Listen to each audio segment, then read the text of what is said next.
Estamos presentando La Tarde por NTN 24. Y la misión de observadores europeos que participaron en el proceso electoral de Venezuela aseguró que las elecciones del pasado 14 de abril estuvieron viciadas de nulidad.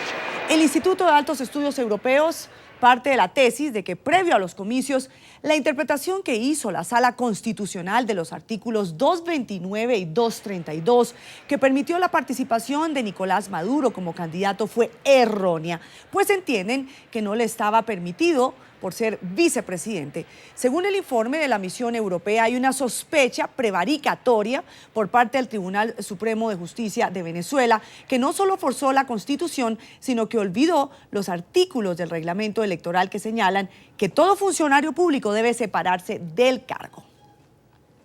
Quiero leer apartes de este informe de la Comisión Europea.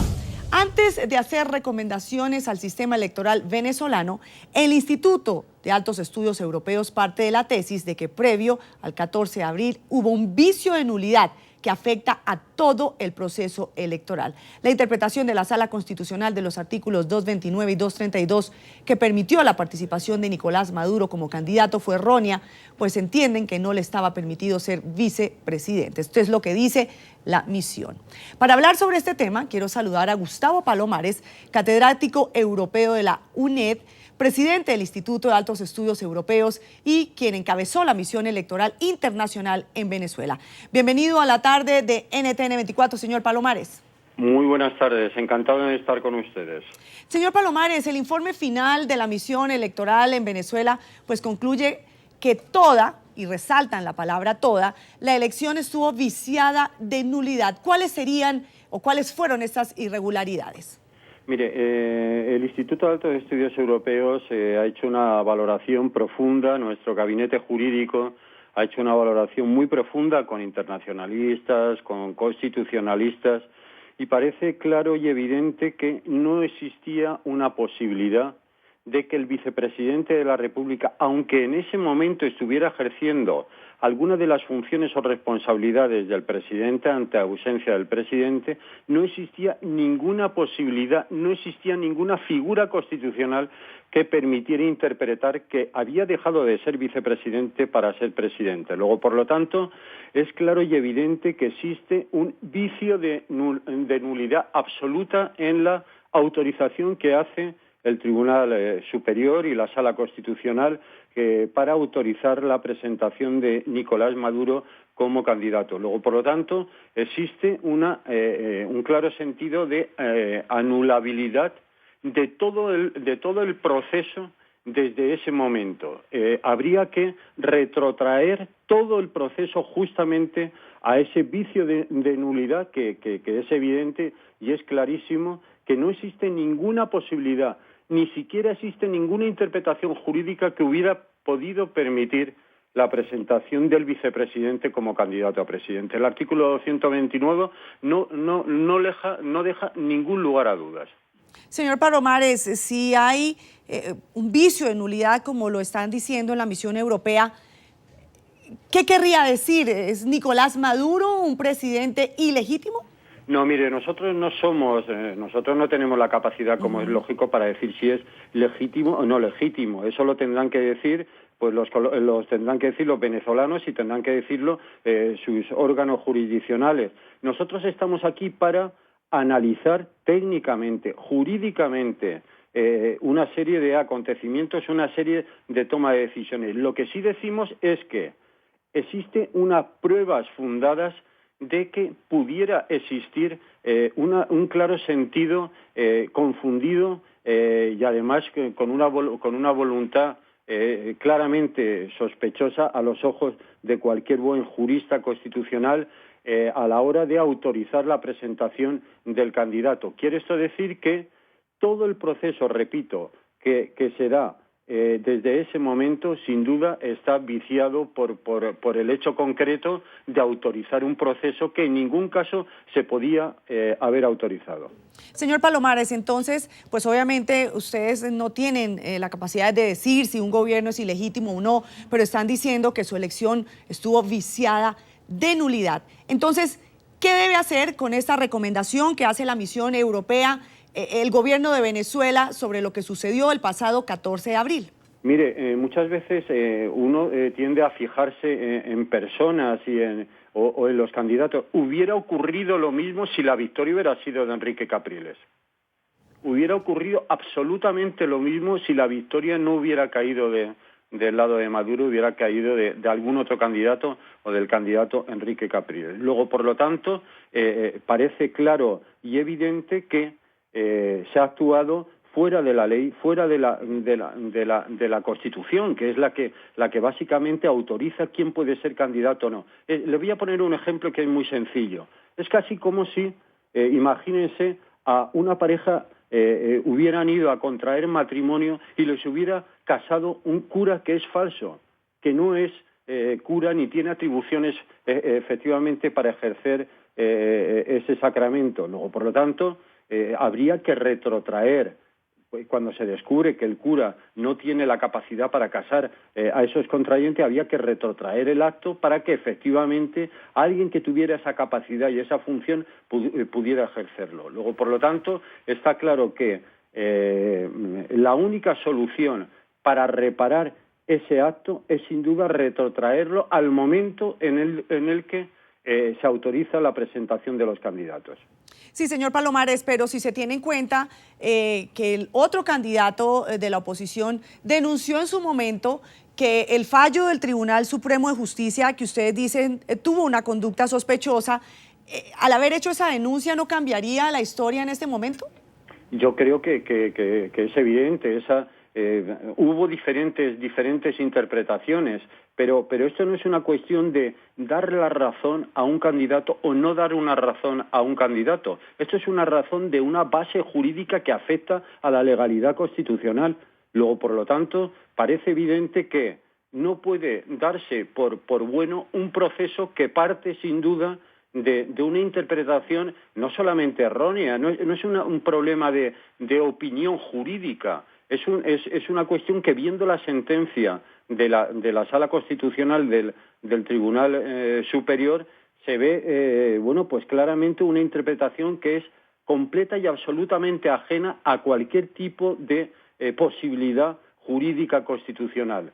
Luego, por lo tanto, lo único que nosotros podemos constatar es ese hecho. ¿Cómo se puede reparar ese hecho? Pues está claro que solamente se puede reparar por un pacto o un acuerdo dentro de las partes que hagan posible una solución transicional al proceso clara y absolutamente irregular y anticonstitucional en el que se ha parado la autorización de presentación de Nicolás Maduro como candidato elegible. Claro, señor Palomares, usted también asegura hoy en el diario El País de España, en un artículo que usted publicó, que Venezuela camina hacia un Estado fallido. Quiero que veamos, aparte del artículo que usted escribió, que se llama El informe final de la misión electoral en Venezuela, presentado por el Instituto de Altos Estudios Europeos en colaboración con RENDI Unipaz, desmitifica las supuestas fortalezas electorales de ese sistema y subraya algunas tendencias preocupantes hacia la ingobernabilidad de ese país. Habla usted de un Estado fallido. ¿Por qué? Sí. Mire, está claro que además yo, en mi caso, un internacionalista, un teórico de las relaciones internacionales, sería absolutamente improcedente en el ámbito teórico aplicar ese concepto de Estado fallido a una realidad como la de Venezuela. Sin embargo, si la interpretación es más sociológica, fíjense ustedes que uno de los estados con una mayor riqueza petrolera, con una mayor capacidad, sin duda, en el ámbito de los recursos naturales, y está asumiendo una de las dinámicas económicas en donde tanto las magnitudes macros como micros le colocan, yo le diría, que a la cola del continente latinoamericano. Por otro lado, estamos hablando también de un país que está sufriendo el desabastecimiento del 60% de los productos básicos de la canasta familiar. Y por otro lado tiene que administrar una situación como la que tiene que administrar el gobierno de Venezuela en el momento actual, de, sin duda, una de las mayores divisiones, una de las mayores separaciones que existen en esas dos visiones claramente enfrentadas con una puesta en duda no solamente de la legitimidad, sino incluso de algunos de los procesos electorales que han derivado en el actual presidente. Luego, por lo tanto, es un Estado que tiene que administrar una crisis económica tan profunda y tan crítica como la que tiene que administrar. Por otro lado, tiene que administrar una crisis de desabastecimiento tan importante en los productos básicos. Y, en tercer lugar, está puesta en duda por una parte fundamental de su ciudadanía y por una parte importante de la comunidad internacional su actual situación política, pues claramente eso no podrá ser calificado teóricamente como un Estado fallido, pero sin duda se aproxima mucho a ello. Señor Palomares, usted habla de retrotraer todo el proceso electoral, de hacer un pacto de convivencia entre los venezolanos, pero ¿habría la posibilidad de que se repitieran elecciones en Venezuela? Mire, yo lo que creo es que hay una posibilidad y la única posibilidad solamente pasa, solo y exclusivamente pasa por tender puentes de entendimiento.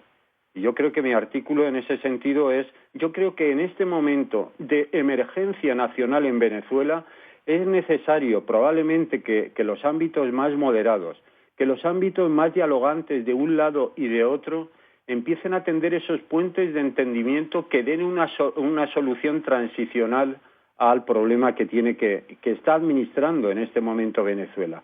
Si en ese nuevo pacto nacional, si en esa nueva vía de acuerdo se estipula, por ejemplo, que se inicie ese proceso transicional en donde puedan repetirse en un plazo determinado las elecciones, en donde se pueda crear una nueva arquitectura institucional, fíjense ustedes que en el informe que nosotros presentamos hablamos de todos los poderes del Estado. No estamos hablando de que haya existido un problema pues con el Consejo Nacional Electoral o con el Tribunal Superior. No, estamos hablando de problemas que afectan a toda la arquitectura institucional en Venezuela. Luego, por lo tanto, parece evidente que ese acuerdo tiene que pasar necesariamente por una solución moderada, transicional, que puedan decidir o no, pero que sin duda tiene que ser acordada la celebración de elecciones durante un periodo prudencial, pero sin duda es el momento del consenso para dar solución a esta situación de emergencia que tiene que administrar Venezuela. Señor Palomares, quiero hacerle una pregunta final, y es ¿por qué renunciaron ustedes a este pacto de confidencialidad que impone el Consejo Nacional Electoral a sus acompañantes? Mire, es algo, nosotros lo explicamos en el ámbito académico y científico, ¿no? Cómo verdaderamente todas las labores de observación y de acompañamiento internacional en el ámbito electoral, a quien tienen verdaderamente que responder es a la labor última a la que representan, que es la sociedad civil, que es la transparencia, que es la rendición de cuentas. ¿Quiere esto decir que nuestros valores y nuestras obligaciones éticas y nuestros valores fundamentales que nos han llevado a realizar estas labores de acompañamiento, no solamente en el caso de Venezuela, sino en las otras acciones de intervención y de observación electoral, están por encima de un artículo que viene estipulado en el reglamento electoral, en el artículo 488, en donde se exige esa confidencialidad, que es casi como pedirle a las personas que son llamadas a ver, a taparse los ojos una vez que han visto y a no rendir las cuentas y la transparencia que exige todo sistema democrático y que exige toda la transparencia que tiene que tener cualquier sistema político democrático en el momento actual. Gustavo Palomares, catedrático europeo de la UNED, presidente del Instituto de Altos Estudios Europeos y quien encabezó la misión electoral internacional en Venezuela. Muchísimas gracias por haber estado con nosotros aquí en la tarde de NTN 24. Muy bien, encantadísimo y como siempre a su disposición. Muchas gracias. Que esté muy bien.